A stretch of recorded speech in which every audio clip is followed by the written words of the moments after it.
நீராறும் கடலுடுத்த நிலமடந்தை கெழிலொழுகும் சீராறும் மதனமென திகழ்வரத கண்டமிதில்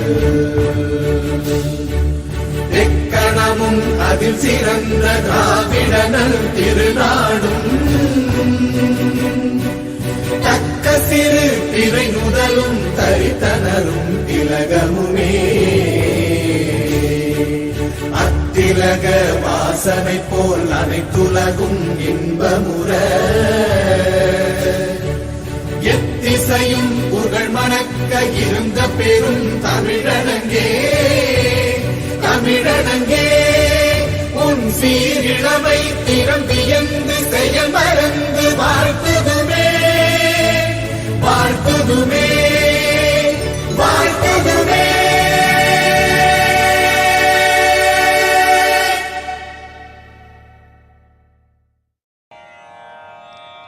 असतो मा सद्गमय तमसो मा ज्योतिर्गमय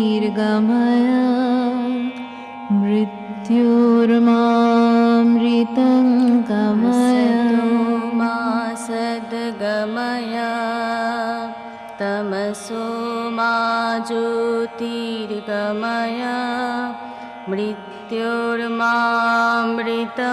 गमय. असतो मा सद्गमय तमसो मा ज्योतिर्गमय मृत्योर्मामृतं गमय. ॐ शान्ति शान्ति शान्ति.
Assalamu alaikum and good evening to one and all present here.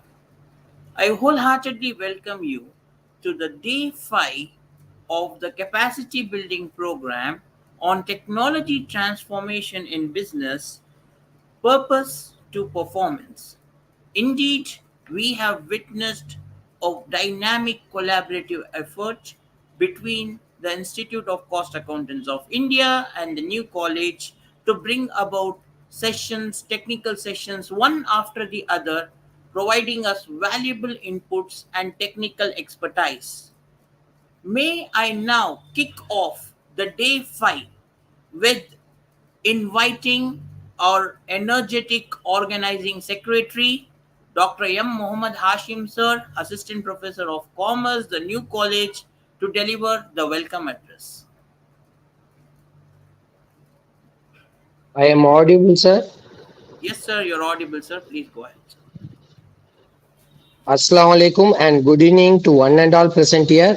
On behalf of the Postgraduate and Research Department of Commerce, the new college, I would like to extend my warm welcome and deepest regards to the magnanimous management, dynamic principal Dr. M. Asrar Sharif sir, Vice Principal Academic Professor K.S. Mohammad Akmal sir, Vice Principal Administration Dr. Abdullah Mahabub sir, Deans, HODs, other officials of the new college, officials of the Institute of the Cost Accountants of India, particularly President of ICMAI, CMA Ashwin Kumar sir, Vice President of ICMAI, CMA Vibhuti Bhushan Naik sir, TCA Srinivasan Prasad sir, Counseling Member, Chairman IT Committee, ICMAI, who is also the keynote speaker for today's session. I also share my warm welcome to CMA Rakesh Shankar Ravi Shankar sir, Cost Accountant and Assistant Professor DG Vaishnava College. I would extend my warm welcome to our resource person CMA Rahul Kedia sir, CFO Roach Diabetes Care India Private Limited. We are glad to welcome you, sir. I would also like to welcome the organizing team of Dr. N.O. Arif sir and Dr. S. Totadri sir and all my esteemed colleagues from Commerce Department and other departments. Finally, I welcome all the participants and the esteemed professionals who have joined this session. I hope this session will be really an informative and useful one. Thank you. Thank you, sir. Thank you for sharing your warmth with Thank everyone.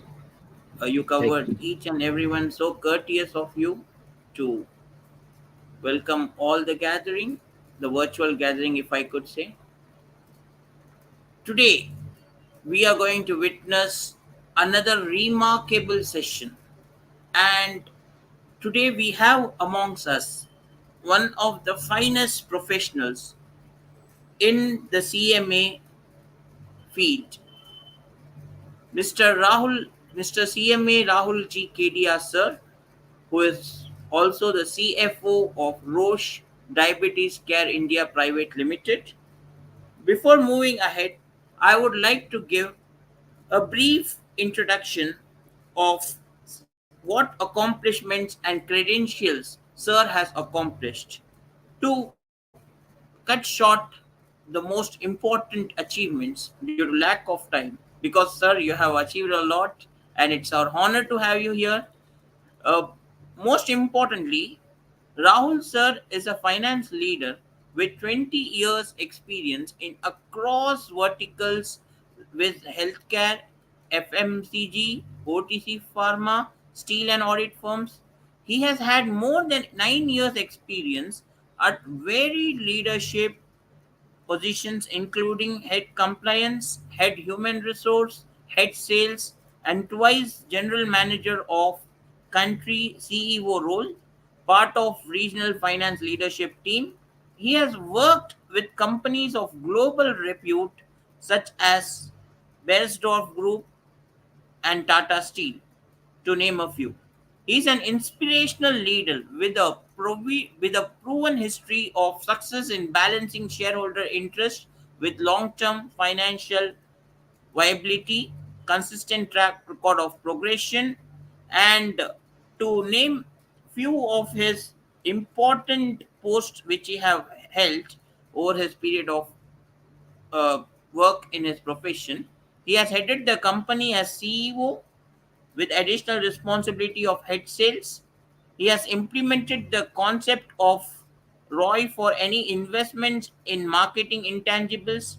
He has rolled out the concept of agile mindset and serving leadership in the company. He has launched mentoring program with finance team. He has also taken up several initiatives which we'll be falling short of because of lack of time. But, sir, to have a person of your profile and caliber, it's indeed an honor for us. Now, may I now invite you, sir, to deliver your technical session for today's program. Sir, Yeah, thank you. And I welcome everyone on this platform today. And I'm very grateful to the both the institute and the college for providing this platform, which is definitely very helpful for people like us and also the students who are going through it to get the new insight and also to interact and learn about the new topics. So thanks for organizing this platform, which is 5 day, and today we are getting into it another topic. So the topic which is been asked to me to present is on the digital finance for on a very focused category, which is MSME. So allow me to present a few slides, and along with the slides, I will be able to take you through. So I'm going to present the screen and the slides. So post that, possibly I may not be able to see the screen. So someone just can confirm once the slides are made yes, visible. sir, sure, sir. Please share it. Sir. Yeah. Yes.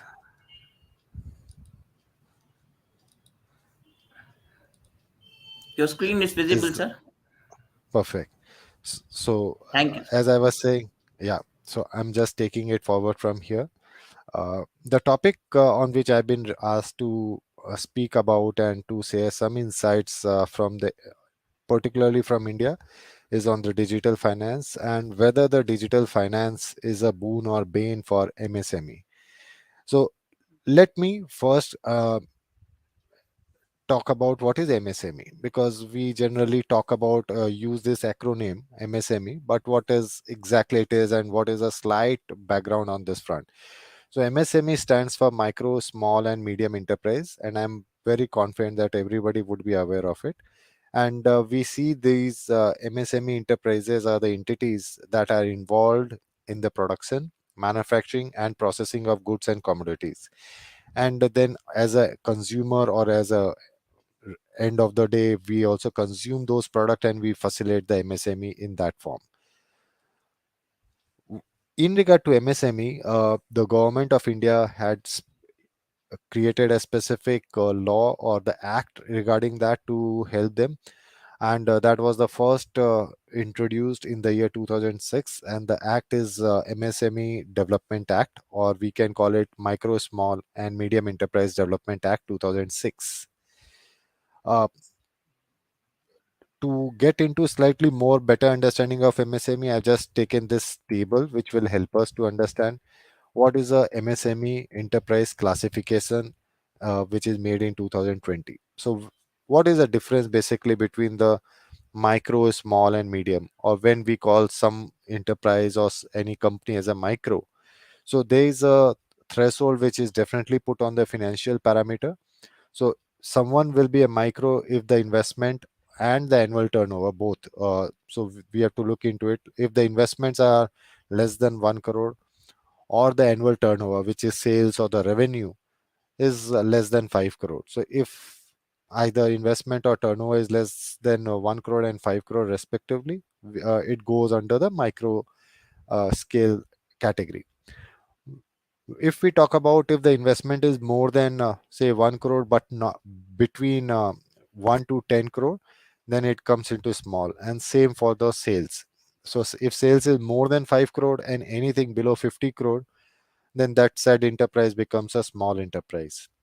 And what about medium enterprise to fall under the definition of MSME? The investment should be less than 20 crore, but yeah, should be more than 10 crore, so that it is not a small but a medium enterprise. and likewise for the turnover. So the revenue or the service, which we call as a sales or services, should be up to 100 crore. Anything above 100 do not fall under the MSME. So then they don't get into the MSME Act or the qualification of that. So this is a small brief table which help us to get a clear understanding on the classification of the MSME, that which comes into micro, what comes under small, and what comes under the medium category. Moving forward, uh, before we get into digital finance, I thought the role of MSME is very vital and very crucial in India. So let me bring out some of the facts or the numbers on the table so that we are very much able to appreciate the role which is MSME is playing for us. So in India, the MSME is contributing around 30% of the total GDP of India. So that is significant. And here I want to also further mention that when our Prime Minister Mr. Modi is talking about that India should become a multi-trillion or f- have a giant leap from the current base and to jump onto the multi-trillion economy and to become very soon a third largest economy in the world, the MSME will be a very vital role playing into that, because MSME with getting support from finance and many other factors and digitally environment, they are growing into leaps and bounds, and they will be possibly having a much bigger chunk of pie in the GDP in that overall enlarged GDP of the country. So I would say it also provides a huge and great contribution toward the export. And specifically in this export, we see a significant contribution into the coir and the khadi items. I would say they possibly monopolize or they have the biggest chunk into that as a MSME into the export industry for the coir and the khadi item and many more. Due to this sector, I would say this sector is also helping us in many segments to reduce our dependency on other countries and to reduce our, which definitely help us to reduce our import. Say talk take any example of any large scale industry or say any automobile industry. So I've worked in Jamshedpur. I've seen that there's a huge plant of Tata, both for steel and for motors, and there are a lot of ancillary plants have been come up by the individuals and the small size, which definitely comes under the MSME, and they are supplying to these larger units, and they get into a specialized unique parts or the supplements which goes into the larger manufacturing companies and all. But these large companies definitely operate on the effective and efficient MSME contribution which is made by them, and definitely in that course they reduce their dependency on the other countries, and we can build a strong Atmanirbhar Bharat. So that's where a role of MSME again become very pivotal.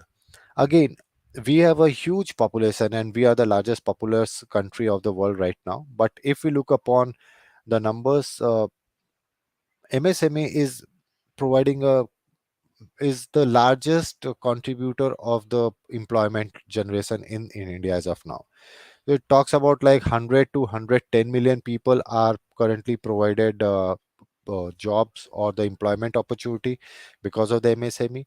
And as I was speaking, like if MSME is growing at a healthy double digit growth and will share a more larger portion of the GDP, this number is definitely bound to increase.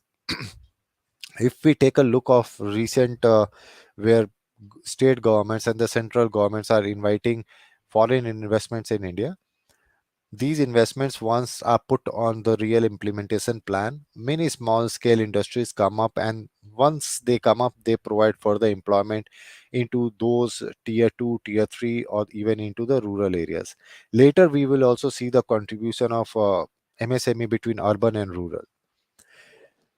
It is also like helping us to eliminate the inequality in the regional development. What I mean to say here, MSME growth across India is helping us to reduce the burden on the bigger cities or the within the India, say Mumbai, Delhi, Chennai, Hyderabad, Bangalore, and all.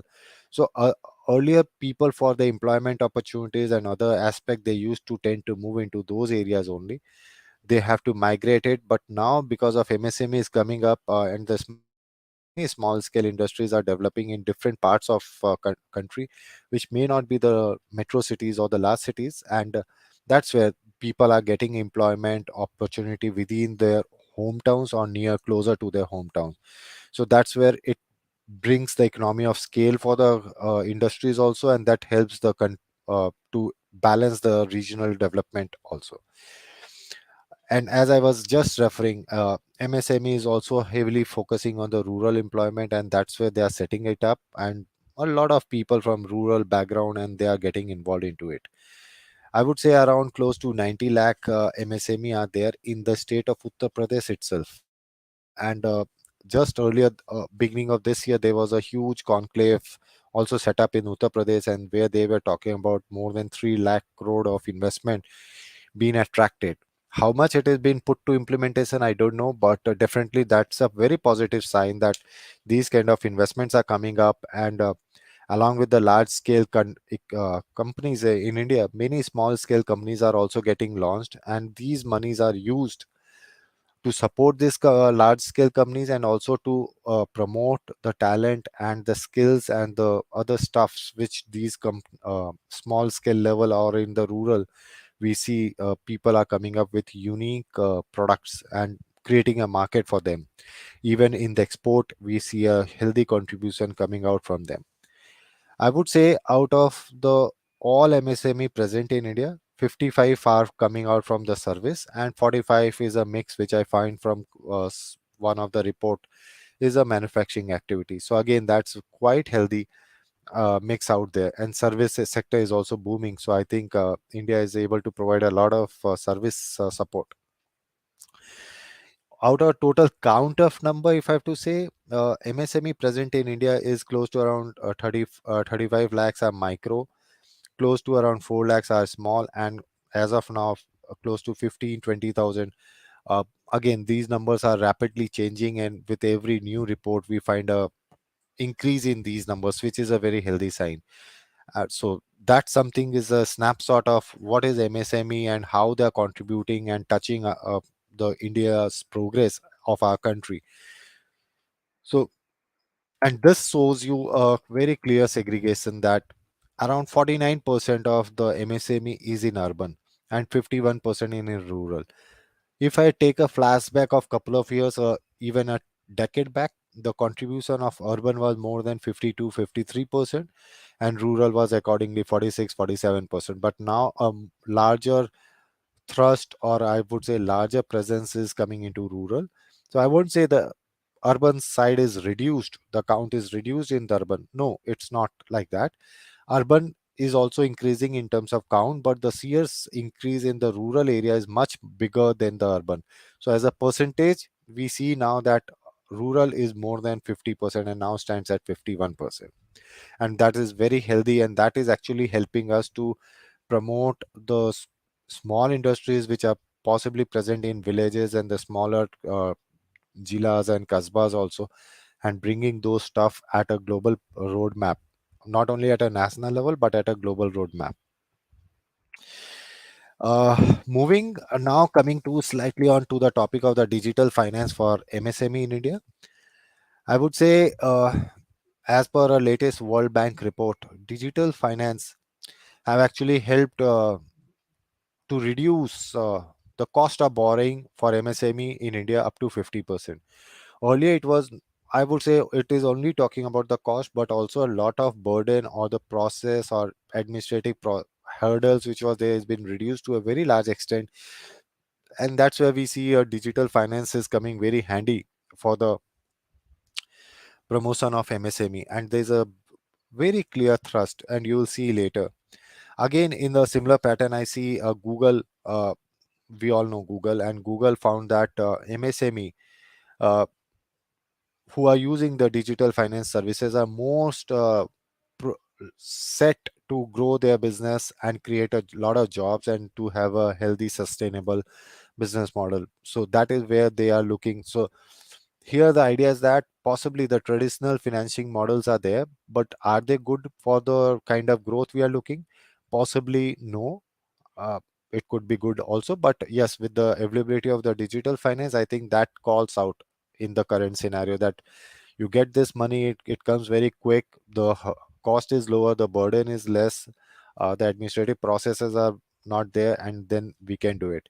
Again, I've just captured that here there's a clear focus from the Indian government also, and for the MSME, and to make the finance available in a digital form to them. So I could quote or mention that they the Indian government came up with the Pradhan Mantri Jan Dhan Yojana and also the Digital India program. So in Digital India program, not only the digital finance but also the digital platform for overall upbringing of MSME is also there. So fantastic program, and that is there. So I think government is doing their part, but with a lot of awareness and our involvement also, we can change the way these things are happening. Quickly moving, as of now 2023 there are 60 million MSME in India, and they contribute close to half of the country's export. And earlier, as I said, 30%, close to one third of the GDP is coming from SME, and MSME is considered to be the second largest employment generator after agriculture. Agriculture is the number one, second is MSME, and then we the so-called the big companies and all other. However, though all these things are there, there's a clear idea is that despite the importance to the Indian economy, our MSME sector is facing a lot of difficulty in accessing the traditional finance, and traditional finance is not cheap. They come with a lot of issues and the hurdles which at time are deterrent for the people to avail the traditional finance. I would say that even digital finance platforms can help to bridge this gap by providing the alternative data sources such as digital transaction data. And this is really very handy, and I would say this is AI is also further building upon it with the digital transaction data, which was earlier very difficult to prove the credit worthiness in a traditional form. Now it has become very easy, and people can really check upon the credit worthiness, and which really help people to provide loans. And now even in we can see and we can find that a lot of companies that come up who are open and available to provide finance to those people who really don't have any background. They don't have form 16, or they don't have other things, tax returns or something, but looking up on their ideas, they are ready to provide some finance. So those things are possible from the digital finance. Digital finance can also help the MSME to reduce the cost of finance, definitely, because everything is coming digitally, and improve the financial management and boost the productivity. So that is something which is coming as a positive side. But let's see further that how we can say that digital finance is coming as a boon to the MSME and helping MSME in India in many form. First, I would say they have come out with a new form or a form of platform to provide the funds to the MSME. So simply we can say the improve access to the finance for the MSME. So, as I was referring earlier, MSME or these small scale enterprises were facing a lot of issues, and they still face where they are not aware of the digital platform or the digital access, and they go for the traditional finance. They don't get it, because one of the basic or the common problem in the traditional finance is that what will you put as a collateral?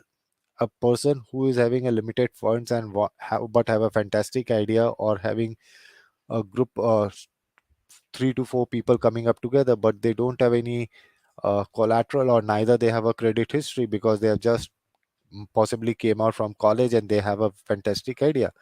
They were not able to get it funds from the traditional finance. And what is traditional finance? Organized, unorganized. Organized will be the banks and all.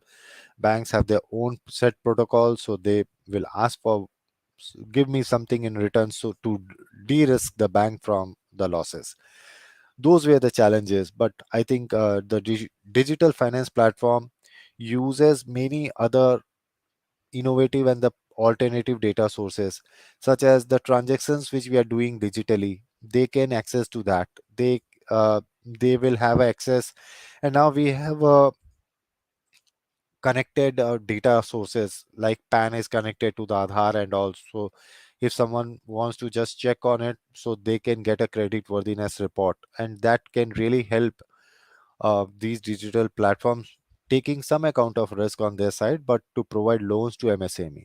And they also know that these MSME are the future, where if they grew, they will take more funds, and in terms of returns, they will get good interest, and they good business for the digital finance providers also. So that is something coming up as a boon to the MSME, better access at a cheaper cost. So that is something was I was referring, cheaper cost of the capital. So takes away entire in between the plethora of the administrative activities, documentation part, reaching out the middleman at times who facilitates the funds for the people who don't know uh, to go and interact with the banks, and also they sometimes interact with these set of people, but that definitely reduces the cost in digital finance. At times they are much more efficient than the traditional financial institution. You need not have to visit to the institutions. People sitting in just for a reference, people sitting in the big cities like Chennai or Bangalore or Mumbai, they may not understand what here the pain is, because we can just walk down to the bank and can talk, but a person who is sitting in a village, he need to go to a bank which could be a couple of kilometers, or to a different town or city. But when it is digital, he can do it from his mobile, and mobile data is there anyway. So that can really help him to get uh, easy access at a lower cost. And definitely at time, we find uh, the interest rate could also be slightly better. Yes, it is linked to the risk appetite, but yes, the overall portion compared to the traditional finance, possibly digital may offer a much better outlook to them. And also at times it comes at a low cost or low fee, or maybe nil fee for MSME in certain cases. Further, if we look upon convenience is one of the thing which definitely any businessman wants to have it. They want to focus more onto their business rather getting into the administrative hustles and tussles of the day. So MSME can access the digital financial services from anywhere. They can sit down into their home in a village, and they can do it. So, and at any time using their smartphones or a computer connectivity, which saves a lot of time and effort from their side. Again, with the digital finance coming up, a basic level of understanding of the financial systems, I'm not is there in into the MSME. I'm not referring that MSMEs will have SAP or something, may not be required depending upon the size of their operations or complexity of the operations, but they are able. The MSME is much better to placed than to track their income and expenses. They can track their outflow of money, cash flow, and also they are far better informed about the financial decision. Why so? Because when they are availing it, they get certain tools and also support from the digital finance provider at times, not always, but at times, and they can use those things. They can put their details of the business and expenditures and everything into out there, which help them to track it and be better aware of the financial performance of their business. And definitely they have to report it back to the finance provider which is coming to them. So here, in put together everything, what it helps the boost and gives the much required resources to the so-called entrepreneurs. I see MSME is most likely as a entrepreneurs who come up with a novel ideas, and they need certain resources, mostly finance, and they put this and they go for growth. So they help the MSMEs to fund their their working capital, or at time capital expansion, or to support many other stuff related to business, get into a new market, to build a customer base or the supplier base, and many other things. So that helps the MSME to get much more productive and growth oriented with the help of the digital finance. Moving further, what I see, how digital finance in India is providing certain ease to MSMEs. So one of the very common option is that mobile banking, and we all are aware of mobile banking.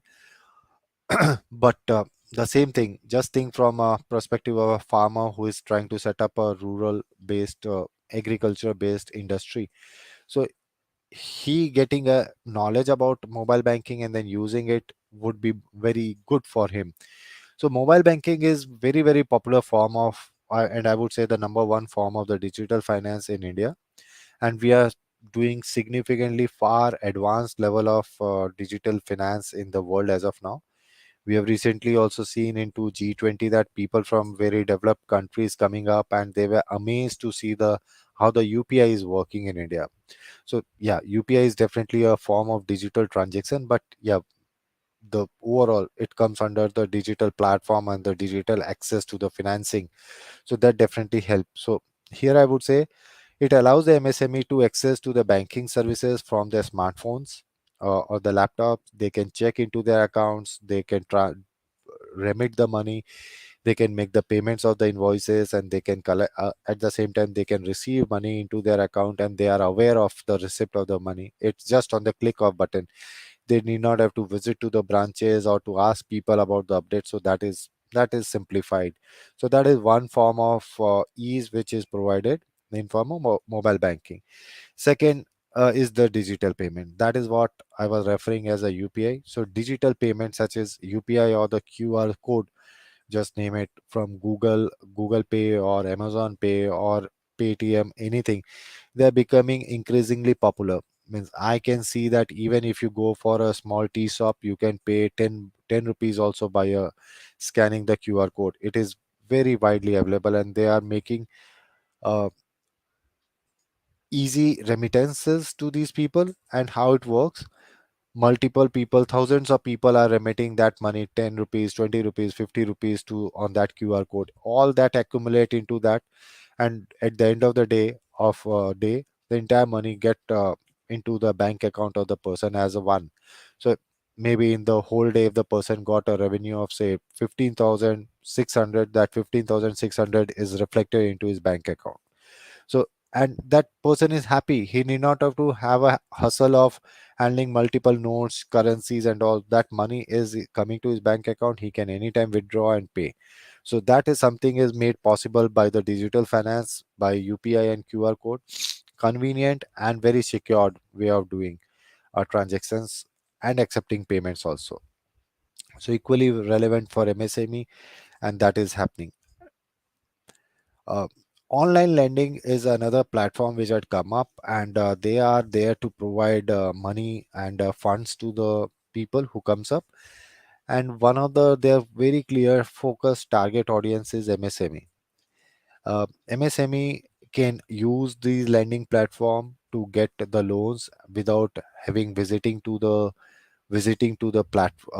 banking or the NBFC offices to ask for the money. So they can submit their documents online to these platforms. They have to just register, they have to give their credentials about the credit history and all, which is also available, and then they discuss and the easy fundings are available. So and I interact with a lot of people in the marketplace, and also like distributors, the retailers, small level shopkeepers.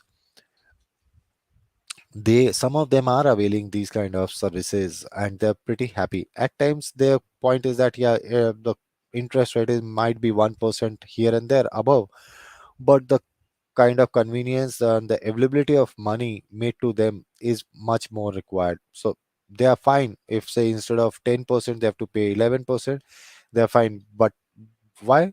First, in the first place, they get that money which is much required for their running their business and to take the business to the next level. And then definitely the convenience is part of it. Moving forward, again with the digital, yes, a lot of simple version of accounting software had come up. I could say Khata Book and many other app based which are there, which are helping the MSME to get into a slightly organized form of keeping their financial records and access to their transactions, which is helping them to have a much better informed and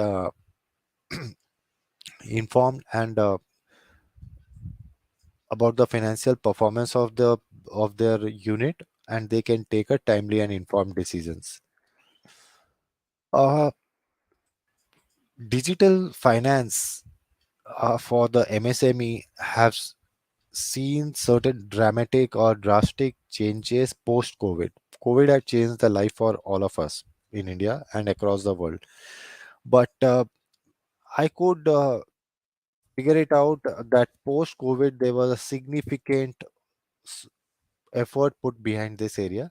And yes, to start with, it came from the government itself, and we would be able to recall that during the peak COVID time when the Indian economy was almost down to the bottom, and we were expecting something to happen. That at that time, Indian government came up, and in the May 2020, our finance minister Nirmala Sitaraman came up for a call and see publicize six COVID-19 relief measures to and clear focus was to make MSME Atmanirbhar. They were pretty aware that MSME is going to be the game changer for India.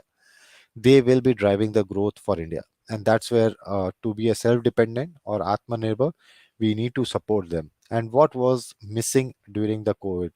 Money, the funds, the cash flow is a king. What we often hear was the point for everyone.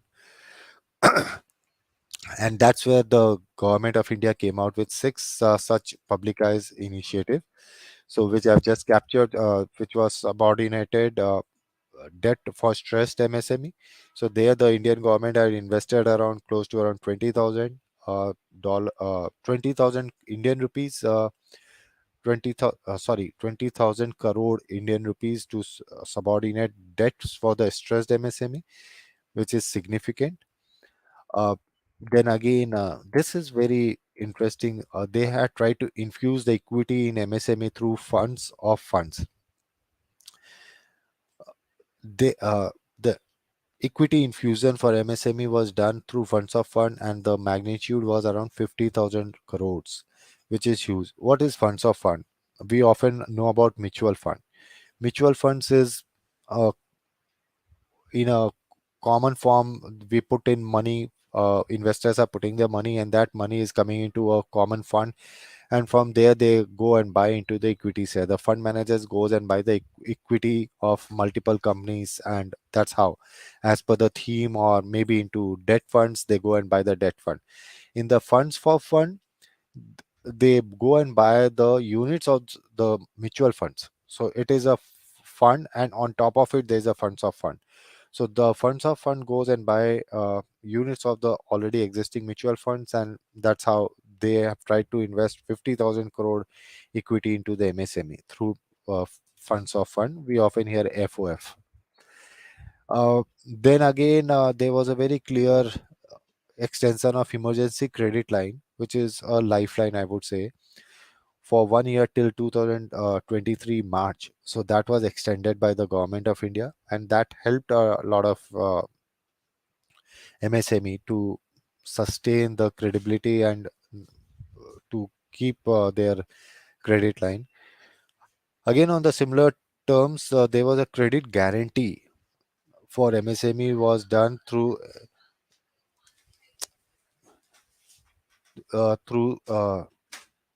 CGTMSC.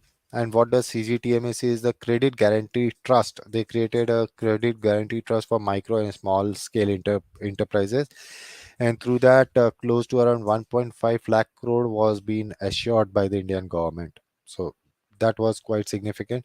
And also they have relaxed the norm for the government procurement. So when government also source a lot of material from like e-gem portal and many other uh, ways of sourcing, so they where they have relaxed the norms, so that MSMEs can able to provide and supply to the stuff, and which help them to survive, MSME to survive.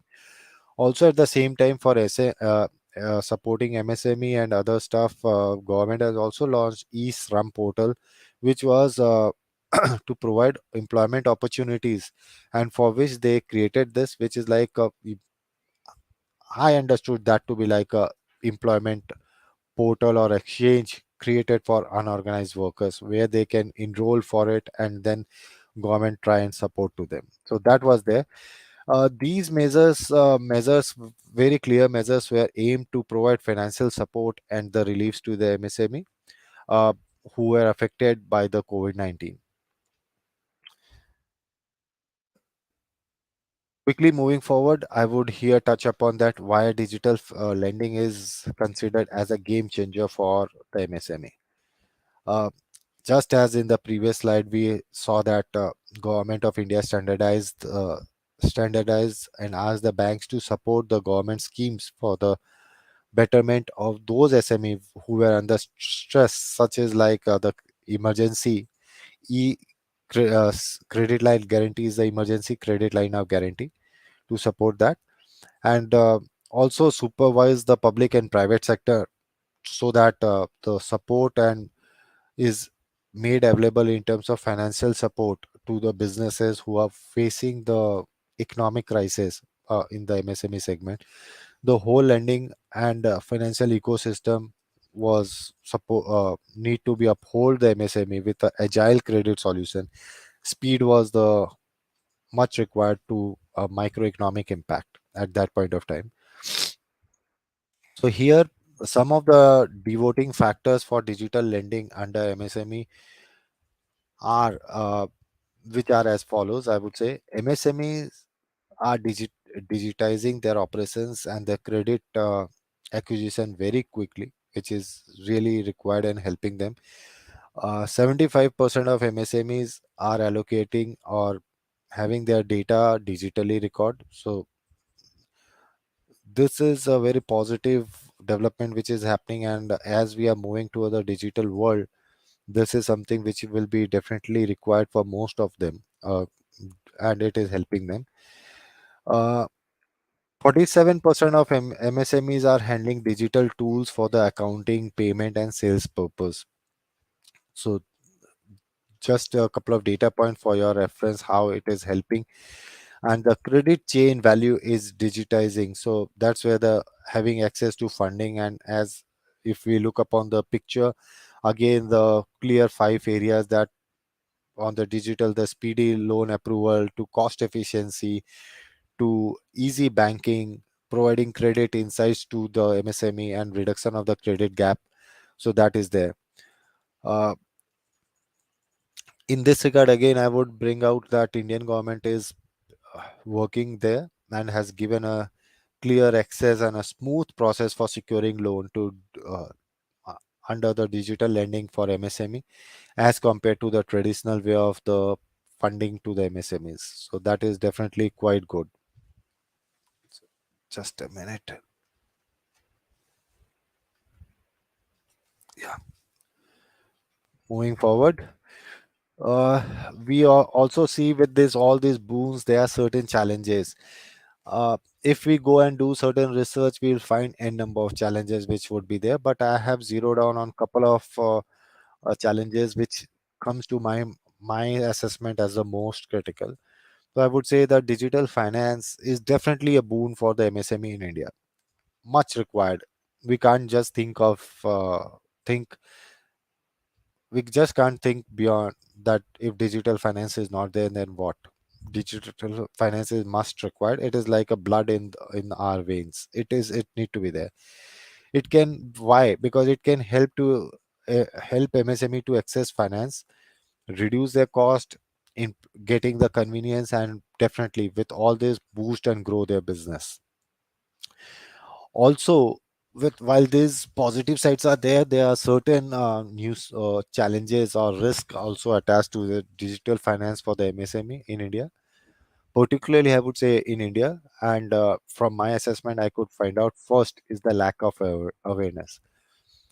uh, India is a huge market and a huge country, both in terms of people and the opportunities. But still, a lot of people in MSME is not really aware of the benefit of the digital finance, or leave about the benefit of the digital finance. They possibly are many of large chunk of people are not even aware of how digital finance can really help for them. Still, the traditional banks, NBFCs are there who have a physical presence. They see them physically, so they still believe that they get the money from them. There's slight progress in their mindset that instead of going to the traditional people or the sahukars in the villages or something, they might go to the bankers, but still the unorganized lending of money is still a very high proportions in India. So that's where I think the awareness plays a very vital role, and people need to be aware of how they can access to it. I think a lot of campaigns are getting done anyway, but still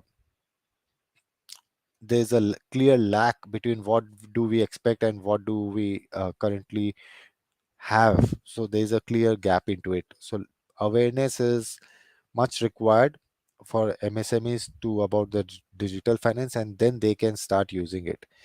Second very clear idea is that there's a digital divide.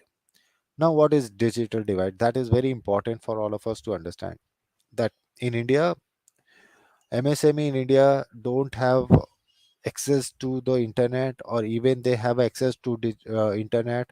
What do they do on internet? Do they have the awareness or digital skills needed to use the financial services or the digital finance? Possibly answer is no. We have a digital divide. Yes, when we see the data from the telecommunication and all that, how many people have a smart device in India, it's possibly the largest in the world. And the data consumption or the mobile data consumption is also very very high, because we are 140 billion people, 140 crore people out there in India. So definitely usage will be very high. But I'm here pointing about the digital skills to be used by the people, which is lacking to a very large extent. So, and if we don't you have the digital skills, we will be possibly not be able to use the digital platforms from where we can take the money. In metro cities, the storyline is very different, and beyond that, tier 2, tier 3, and the rural areas, the storyline will be very different. People will be looking out for someone to help them to get the access to the mobile apps and then how to do it. So that's something I would say a digital divide, which is quite big and significant out there. Cyber security, nobody can mess it out. Cyber security is very very prone in the MSME. They don't have a IT manager, they don't have a, even IT awareness much, and that's where it makes them very very vulnerable to the cyber threat or the cyber security concerns as compared to the other well established organizations. Even we see currently that a lot of large organizations even suffer from cybersecurity issues and concerns. But how about the MSME? They don't have even a IT awareness much. So possibly under the garb of supporting them, people can easily make take advantage of it, and the fraud and cyber scams could happen. So that is something I would say is a major concerns out there. So in this regard, I would say Indian government and other stakeholders are working to address these challenges and making the digital finance more accessible and inclusive for the MSME. Uh, from my personal point of view, if I have to say that what should be the recommendations, I would recommend the people under the MSME or the people who want to come up as a small scale units as entrepreneurs to choose the reputable digital finance service provider, just not to go by hearing something or seeing certain ads. They should do basic some research, maybe just going on Google and taking a review. So possibly in most of the cases we get some or other voice of the people, so that may still give us some sensitivity about those service provider. Then going and meeting talking to these people, we get much more better clarity about the research and uh, choosing the right digital finance service provider. So that definitely could help.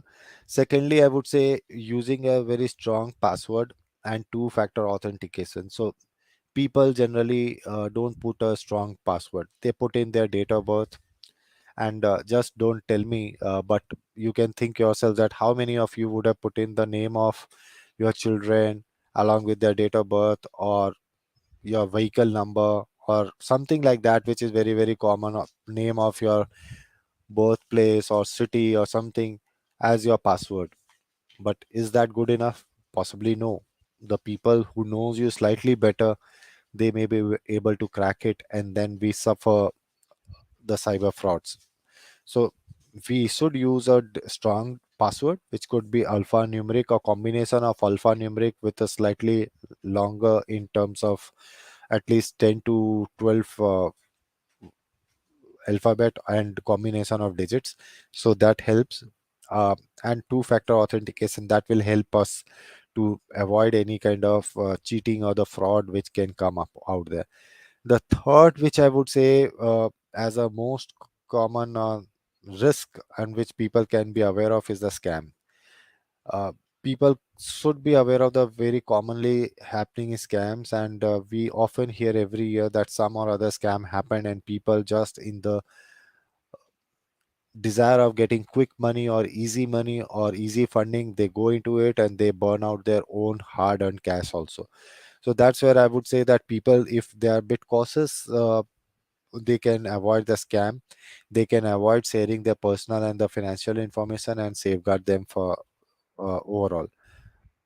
Uh, Again, lastly but not the least, people should educate yourself or ourselves first about the digital finance. There are many resources which are available, and people can learn about it. And it is that first responsibility start from ourselves, that we have to take out time to learn about some products, some digital effort and services which are available, so that we are slightly aware, and then we can take a informed decision. So that will really help uh, in getting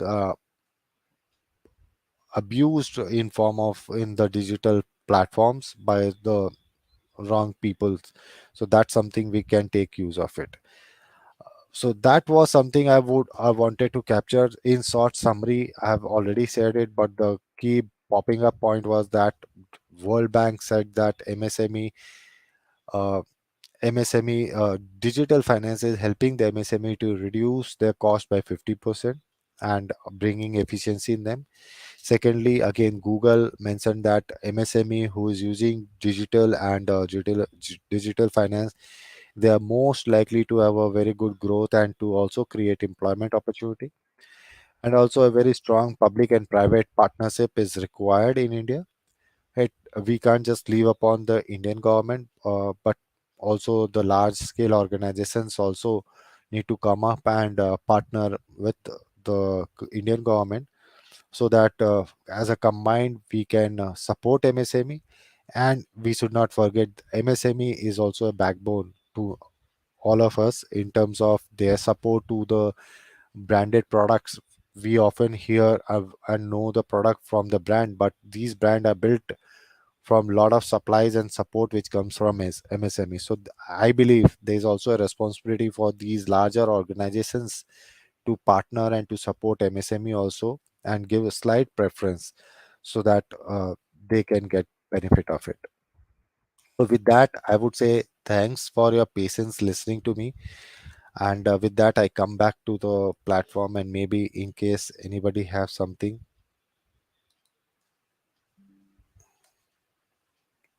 Yes, sir. Thank you, sir. There is one question in the Facebook, so posted by one Mr. Prem Kumar. If foreign companies are going to dominate the MSMEs in future, what will happen to the MSMEs? Maybe a generic question. Yeah. No, I think that is a common thing which we often hear. Foreign companies are also, like, we can't say that we don't need foreign companies. We need foreign companies also, because when foreign companies comes, they bring technology, they bring some knowledge, and also they require they come up with the foreign direct investment. And that is what is coming up. But possibly MSME is also not like a very clear and a small segment. It is a huge and ocean, I would say. different categories and risks are slightly high. So when foreign companies comes up, they want to get into a slightly secured, they want to look into uh, the larger chunk of returns, but also they don't want to take a unwarranted risk. But in MSME, there will be a lot of risk which will be coming up. So I see uh, there is a very clear possibility that foreign companies will be coming up and venturing into it.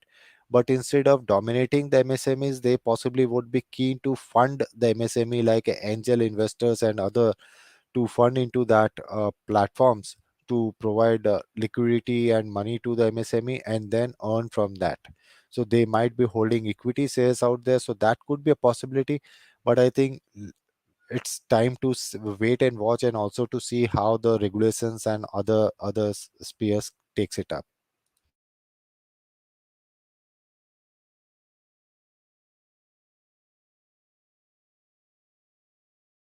Thank you, sir. We are done with the question and answer sessions. So over to Muhammad Tahir Khan. Thank you.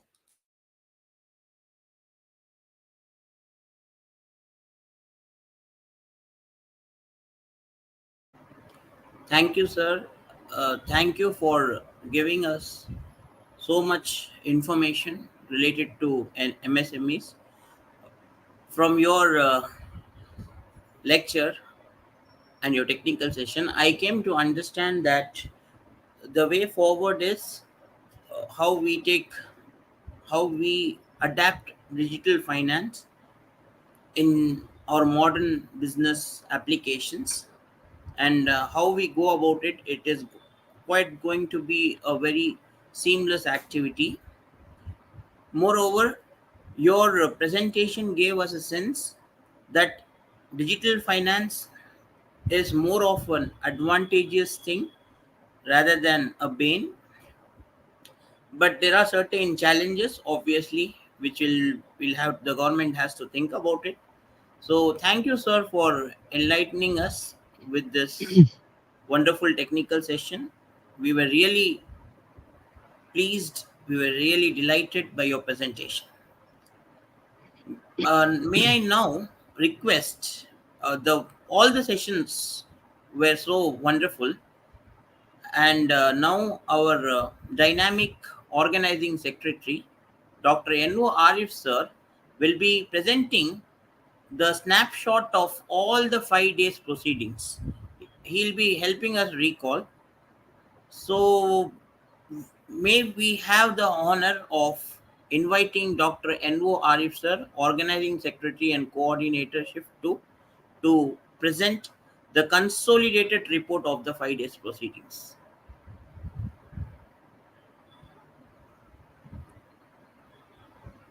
Arif sir? So Arif sir, yeah, he has joined.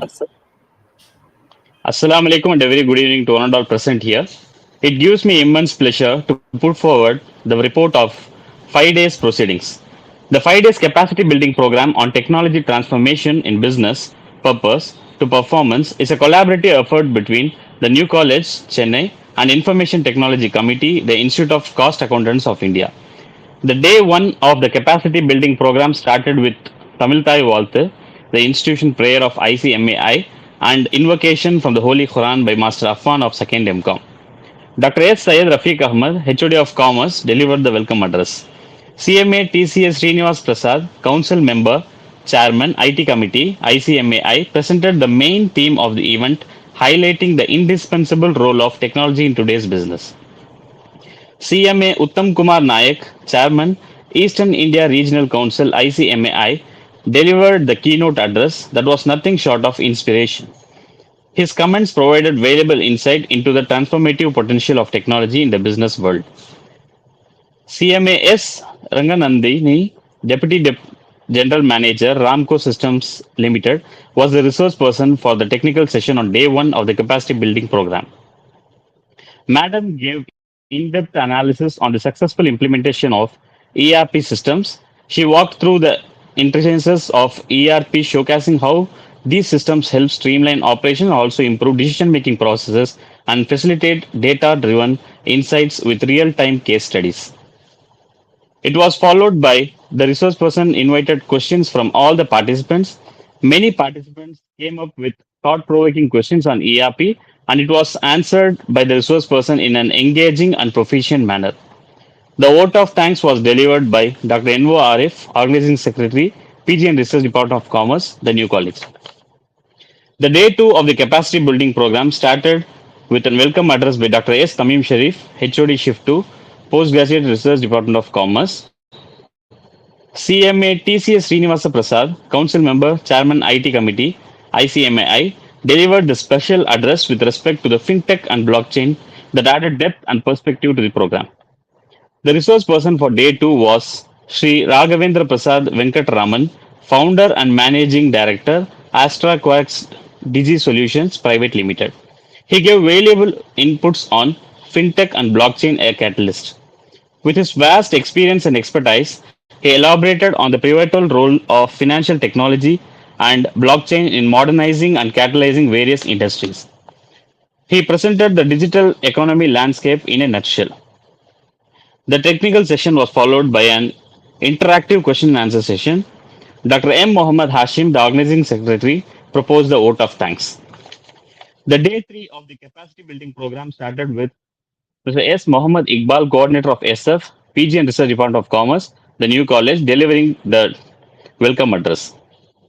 CMA Satyanarayan Mittal, chairman, Northern India Regional Council ICMAI, gave the keynote address. He provided variable insights and perspectives, stressing upon the relevance of data science and business analytics, contemporary challenges in the field.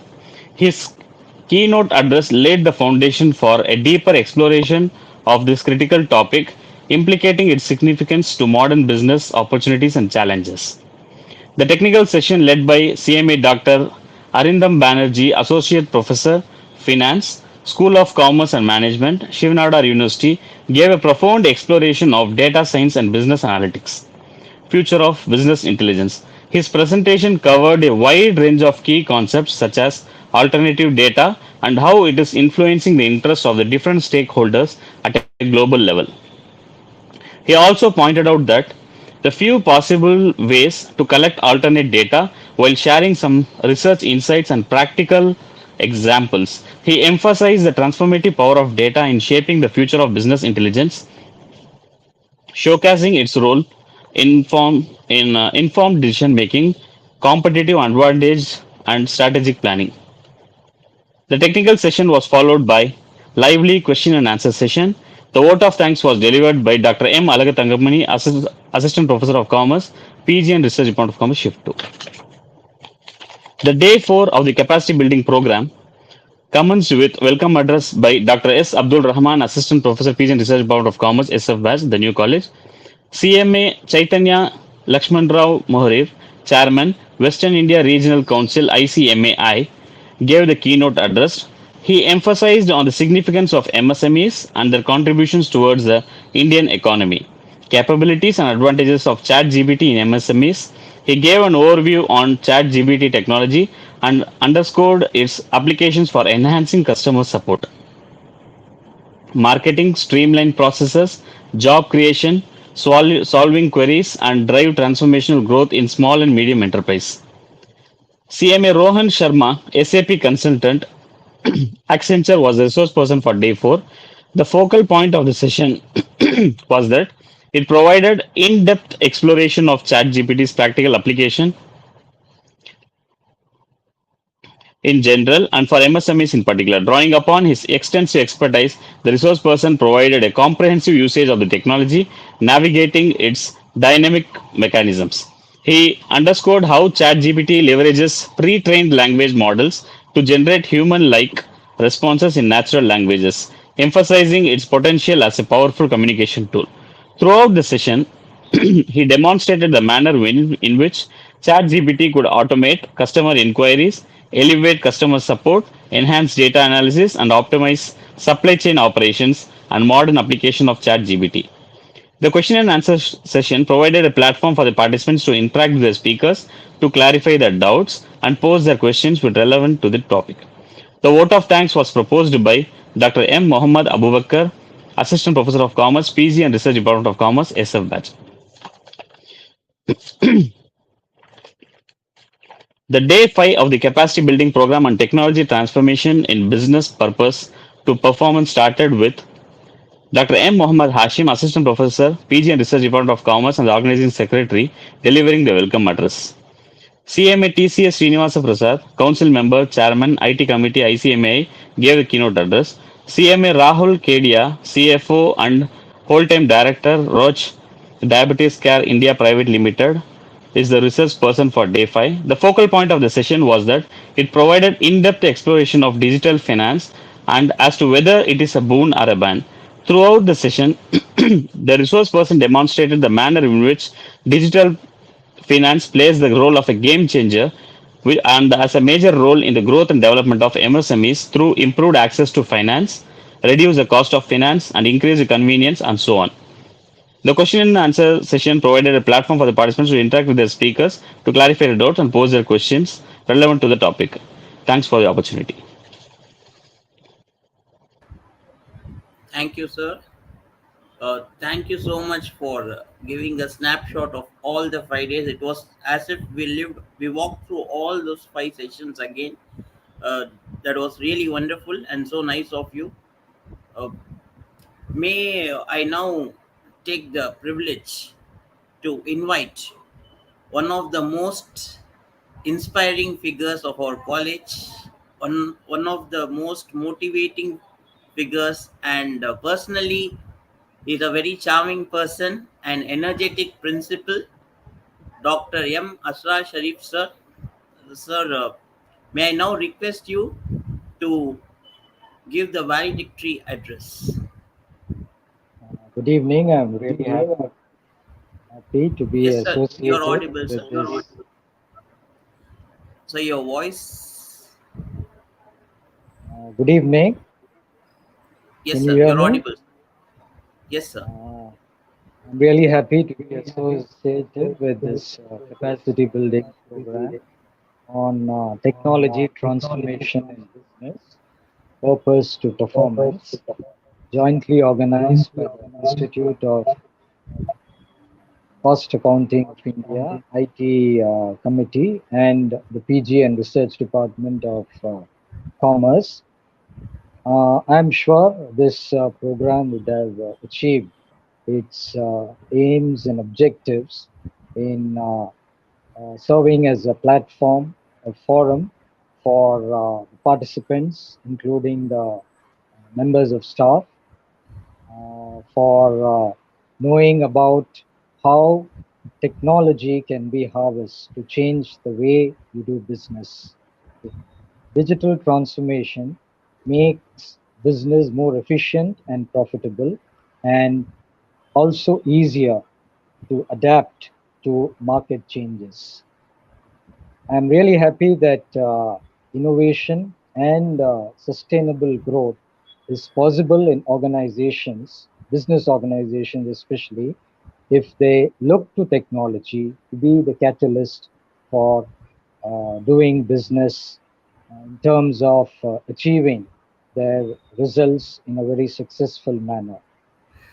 Business transformation tools in digital era include clear digital transformation strategies, cloud architecture, data analytics, advanced technologies like artificial intelligence, blockchain, automation, and Internet of Things. During the past 5 days, I'm really happy that various trends and emerging technologies in business have been covered, like ERP, financial technology, blockchain, data sciences, chat GPT, digital finance for MSMEs. The benefits of digital technologies for business extend to a number of stakeholders, which include customers, and the customers are able to experience improved businesses. For example, you have CRMS and chatbots. It is also extended to employees where there is better productivity. In operations, you have better efficiency, Also, in terms of easy compliance, both internal and external policies in data validation, so on and so forth. And finally, in resource management, it reduces the downtime as well as it helps in supporting key important decisions like in the case of project management and other tools. I'm sure all the participants here would have been immensely benefited by what they have gained listening to some of the experts who have contributed through their erudition, through their expertise, various aspects of use of technology in business. Once again, I would like to thank the Institute of Cost Accountants of India, as well as appreciate the Department of Commerce for organizing this program for the benefit of various stakeholders. Thank you. Thank you, sir. Uh, Sir, your valedictory address was full of nuances and technical terms. Basically, sir is from zoology department, but the way he spoke about business and the technical terms he used really amazed us, sir, and it gave us an overview. And in a nutshell, it was a fantastic and a technical valedictory session, I could say. Really proficient of you and so nice of you, sir. Your words have touched us, and it will be really an encouraging factor for us to proceed with such programs in the near future also. Thank you so much, sir. Thank It's you. been pleasure having you here, sir. Thank you, sir. Sure. Now, moving on to the last phase of this 5 days capacity building program, may I have the honor of inviting CMA Rakesh Shankar Ravi Shankar sir, who has been a cornerstone of this 5 days capacity building program and a pillar of support, hosting day in and day out. Uh, he will be giving us the valedictory address on behalf of the ICMEI. May I have you, please, sir? Thank you, Takir. So it has been a pleasure, for being with you for all the 5 days. Thank you, So, sir. on behalf of the Information Technology Committee, the chairman of the committee, and the institute, I would like to thank the authorities of the college and the Department of Commerce in general for hosting this program. When we planned these type of 5 days program, this is the third consecutive program which is being conducted in this month. So the main objective is to take back the impact of information technology, the digital transformation in commerce and business to our students, so that they are industry ready when they graduate from the college. And the chat GPT, or let it be the fintech or blockchain, so it has to be made known to the students so that they will start orienting themselves, because the future of the banking is going to be on the blockchain, and also the digital finance, which has reached the downtrodden level in taking the finance function to each and every citizen of this country.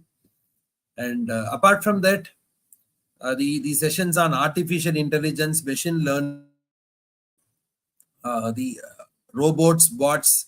So it is high time that the higher education institutions should have a bot in our websites to answer the query of the stakeholders, especially having a bot system in our website, that too is at the time of admissions and the examination results would be of great move.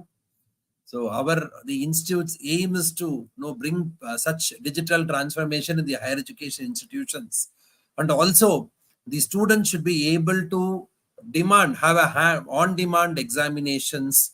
So all these technology digital transformation should focus on transitioning our institutions to the next level.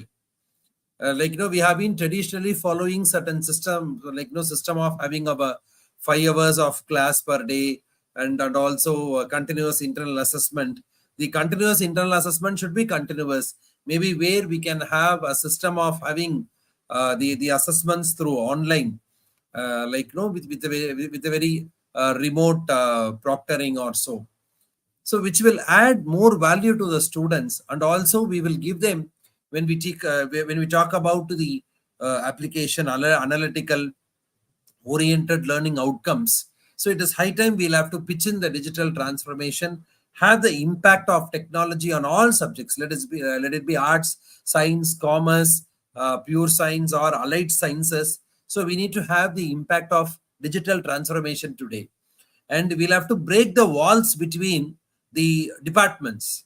Like, no, for administrative purpose, we have a cabin and a room where maybe for the commerce or economics for science, but we should have transdisciplinary and multidisciplinary subjects.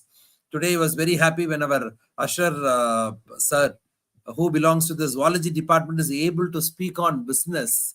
So as commerce faculties, we should be able to speak something on the science and its impact. So we should start learning the Python algorithm and its application in business. I'm not asking you to go to the core competence areas of the science graduates, but my advice would be that we need to learn the impact of such technology in our business. So like when we speak about the impact of technology, my background, so which I have used the same PowerPoint which is given by the college to have more visibility. So these type of initiatives we can start at our institution level. Normally charity begins at home. So let us be the drivers for the technological changes of the higher education institution. Around 200 students who have been attending every day, so are blessed to receive knowledge on the digital transformation. So our total views in the 5 days has been around 3,600, which is a very successful and a grand one. So once again, on behalf of the institute and the IT committee, I thank the authorities of the college for having such programs. So keep us engaged once in 3 months for these type of 5 days programs, which will have a knowledge transfer. Thank you so much. Wish you all a great day. Thank you.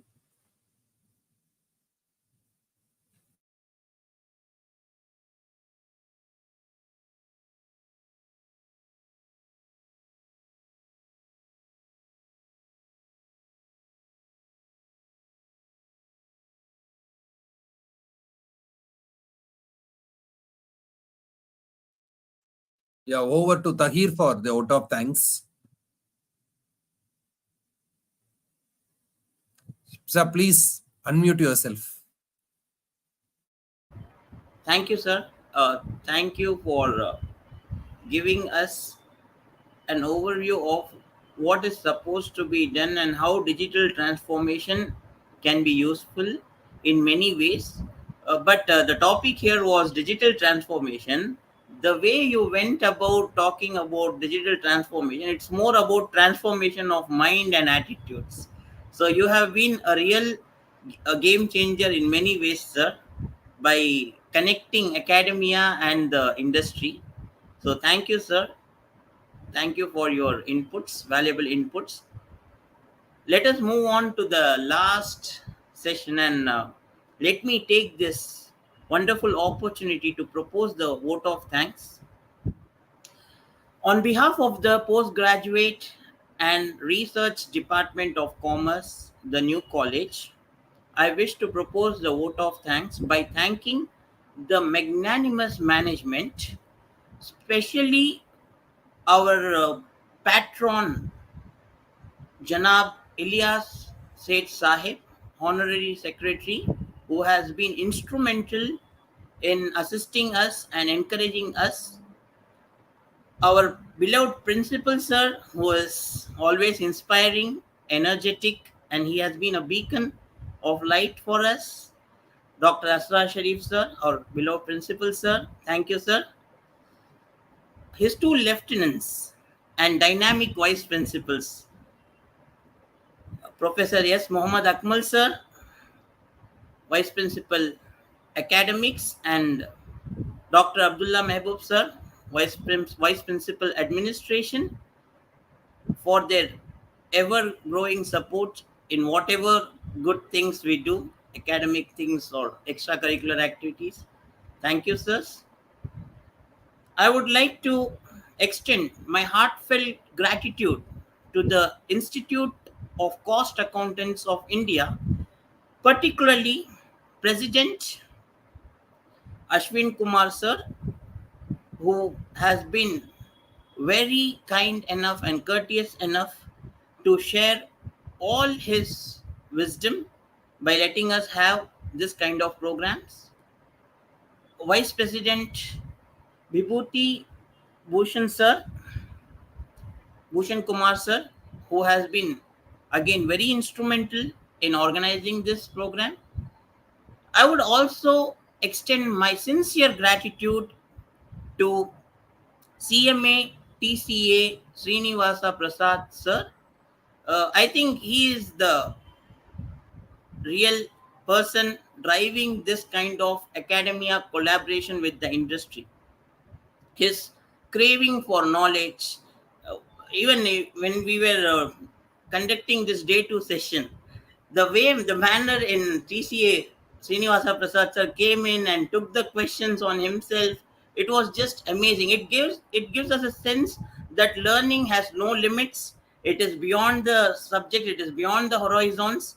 The manner in which he has conducted himself, and I believe that this has been his brainchild. He is one of the most prominent figures. So I would render my special thanks to TCA Srinivasa Prasad sir. We missed him today, but I'm thankful to him too.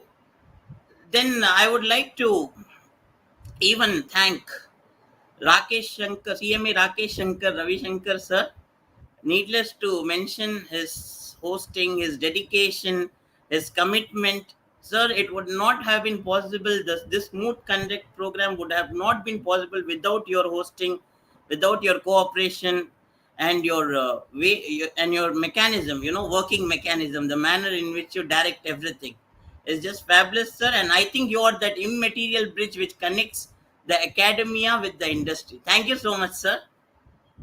Uh, Moving on, I would like to express my sincere thanks to our deans, especially Dean of Commerce, sir, for permitting us, for supporting us. Uh, Head HOD Shift 1, Dr. S. Syed Rafiq Ahmad, sir, who has been a pillar of support in whatever programs we do. He is just, okay, let's do it. He's just having that optimistic attitude. And his famous dialogue is thanking everyone from the bottom of the heart. So I'm also thanking everyone from the bottom of the heart, and even thanking HOD Rafiq sir from the bottom of my heart. Then HOD Shift 2, needless to mention, the personality he has when it comes to learning, when it comes to organizing things, his way, his discipline, his commitment is unmatched. So, Dr. S. Tamim Sharif sir, I would render your dedication, for your dedication, I render my special thanks. Moving on, I am also thankful to the resource person for today, CMA Rahul Kedia, sir.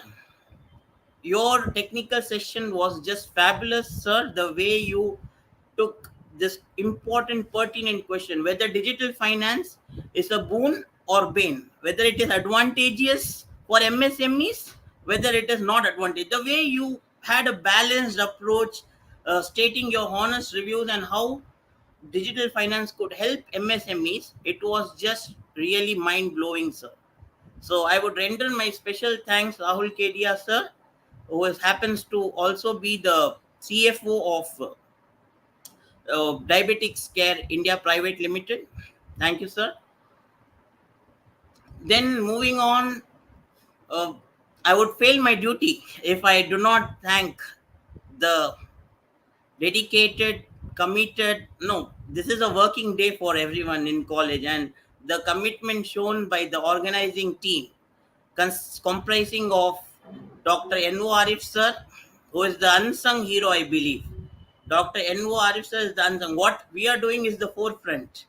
The back end, the supporting, the calling everyone, arranging things. Uh, unsung heroes, I could say. Dr. N.O. Arif sir, supported by Hashim sir. And if Dr. N.O. Arif sir is the unsung hero of this program, the unsung director who is directing everything silently and giving opportunity to youngsters like me is Dr. S. Totadari sir, who is very well versed with, very familiar with the institute officials as well, and he has been linking us somehow.